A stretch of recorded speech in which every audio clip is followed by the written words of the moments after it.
Halo, Assalamualaikum warahmatullahi wabarakatuh. Terima kasih untuk yang sudah datang ke channel aku. Kalau belum subscribe, tolong jangan lupa di subscribe, kemudian bunyikan lonceng, dan jangan lupa kasih like serta komentar biar aku makin semangat ya. Jodoh 5 langkah, episode 77. Cerita apa? Ezra hanya diam ketika memandang gadis yang duduk di sampingnya. Sejak awal sampai di danau, hingga sampai saat ini, gadis bocah cantik itu tidak berbicara sedikit pun. Ia hanya diam sambil menundukkan kepalanya.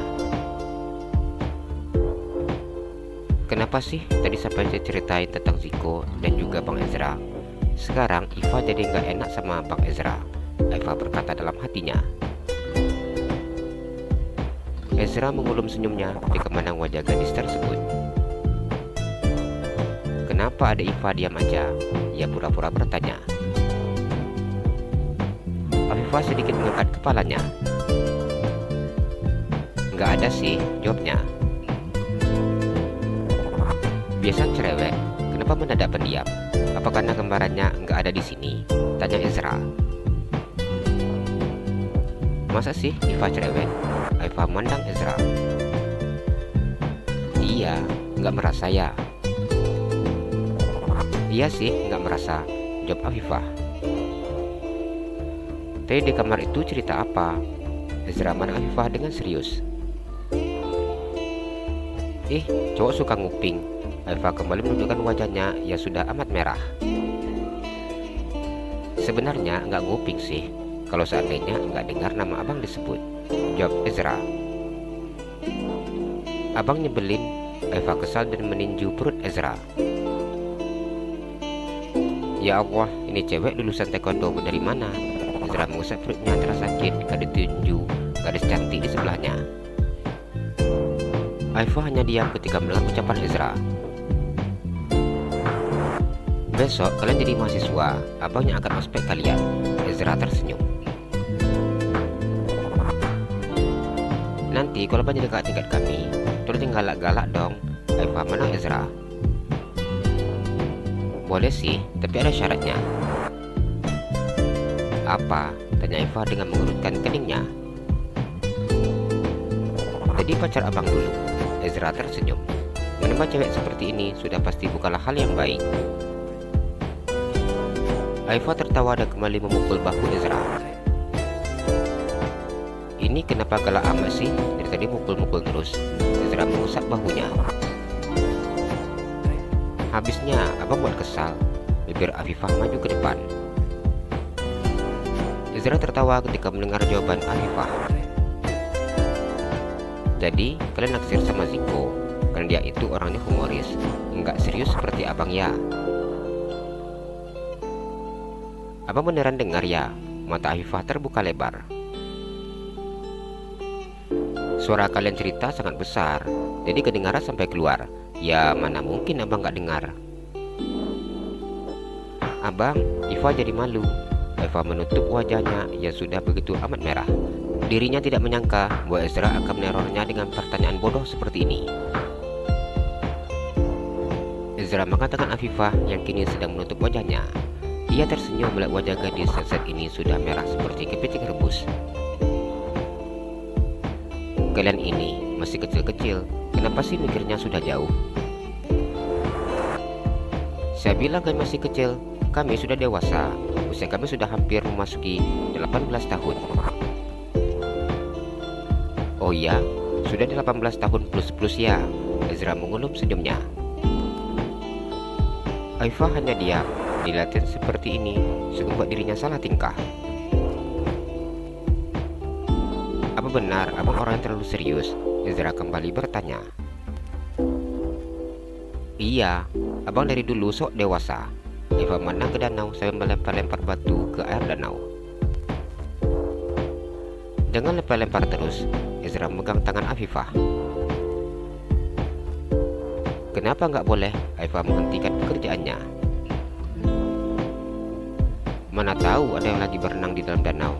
Karena ada yang lempar-lempar batu, kepala jadi benjol.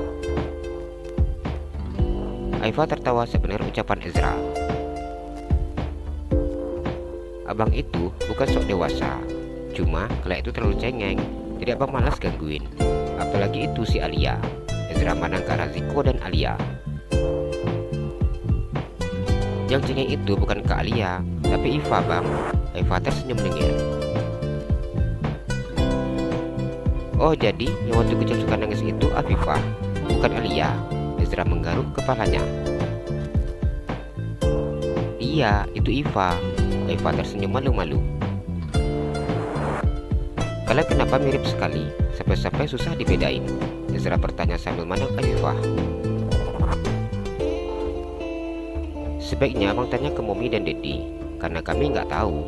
Afifah tersenyum. Ezra menggelengkan kepalanya.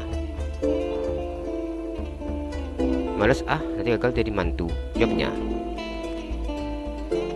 Ucapan pria itu membuat jantungnya berdegup dengan sangat hebatnya. Eva menang Ezra.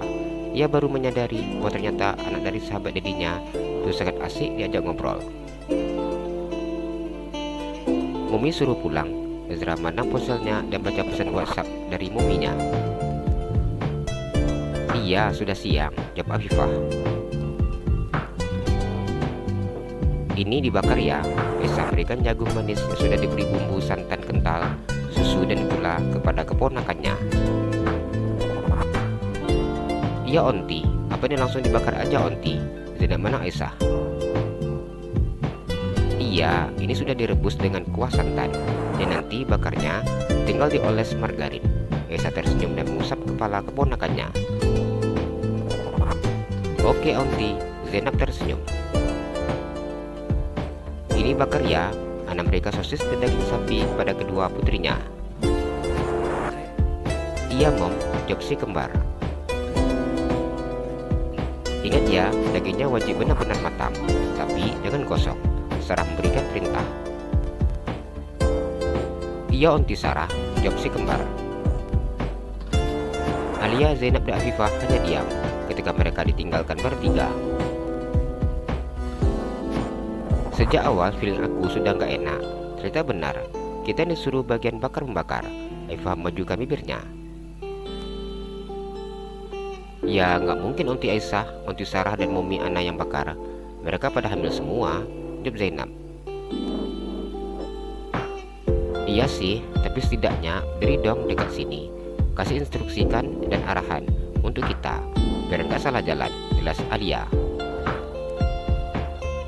Iya benar, mana kita nggak ada yang pandai lagi, ungkap Afifah. Iya juga sih, Zainab menganggukkan kepalanya. Ia bingung gimana cara bakar jagung. Gimana tadi sambang Ezra? Alia berbisik di telinga Afifah. Sebaiknya kita jangan cerita tentang hal ini di sini.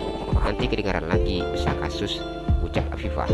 Karena ia yang kalah ketika berhom pimpa bersama kakaknya, maka Afifah yang harus bersama dengan Ezra ketika di Nandaung tadi. Zainab tertawa ketika mendengar ucapan kedua sahabatnya yang meletakkan jagung sudah ditusuk kayu ke tempat pemanggang. Bang Ezra marah, tanya Alia. Enggak tahu ah, jawab Afifah. Itu mereka pada datang, nanti kedengaran lagi loh. Zainab tertawa dengan menutup mulutnya. Si kembar memandang ke arah yang ditunjukkan Zainab. Kedua gadis itu menghentikan obrolannya ketika melihat Rangga, Ezra dan Ziko berjalan ke arah mereka. Kini mereka tampak mulai sibuk dengan alat panggangannya masing-masing. Jadi, kalian bagian bakar-membakar? Ezra tersenyum. Iya, jawab si kembar dan Zainab. Ezra memandang kedua gadis kembar yang saat ini sedang membakar daging dan juga sosis. Setelah berbicara dengan Afifah di danau, dirinya sudah bingung untuk membedakan mana yang Afifah dan mana yang Alia. Bang Ezra kesini ngapain? Tanya Zainab. Ezra memandang ke arah Dedi serta om-omnya. Disuruh, jawabnya. Hahaha, kami kirain kami aja disuruh berdiri di sini. Alia dan Afifah senang. Sini, abang bantuin. Rangga berdiri di samping Zainab. Dengan cepat Zainab menganggukkan kepalanya. Ain kurang tahu bedain mana yang sudah masak. Ia senang ketika Rangga membantunya. Abang kaknya selalu bisa diandalkan. Ini sudah direbus dulu pakai bumbu, jadi masaknya nggak lama. Asalkan warna sudah kecoklatan aja, sudah bisa kita angkat, Rangga menjelaskan. Bang Rangga hebat, bisa tahu Alia mana Rangga. Emangnya kalian yang super manja, ejek Ezra. Dari kami bertiga, lebih parah manjanya Zainab. Alia mana Zainab? Kalian itu 11-12, jawab Rangga. Alia bakar apa? Ezra sengaja mancing. Sosis bang, jawab Alia. Ezra menggulung senyumnya. Kini ia sudah tahu ternyata yang bakar daging Afifah. Ini coba dibalik, sepertinya sudah matang di bagian belakang. Si kue sejak tadi hanya berdiri di depan Alia berikan usul. Iya, jawab Alia yang kemudian balikkan sosisnya. Itu apa tahu gimana masaknya? Ezra mana Afifah? Enggak tahu bang, jawab Afifah. Coba dibalik, Ezra mana Afifah? Iya, Eva mengikuti saran yang diberikan pria di depannya. Dibaliknya daging dengan menggunakan penjepit. Ini dagingnya wajib sering dibalik agar tidak gosong. Bila dia sudah masak, maka tidak dengar lagi bunyi seperti masih basah seperti ini. Itu sudah matang, Ezra menjelaskan. Abang kok ngerti? Tanya Afifah. Sering masak stik daging di rumah, jawabnya dengan tersenyum. Dan musuh kepala gadis ini sedang bakar daging. Mulai Afifah membulat saat mendengar ucapan Ezra. Jalan-jalan ke Pekanbaru, jangan lupa beli sepatu. Kalau kamu suka channel aku, please subscribe aku. Terima kasih.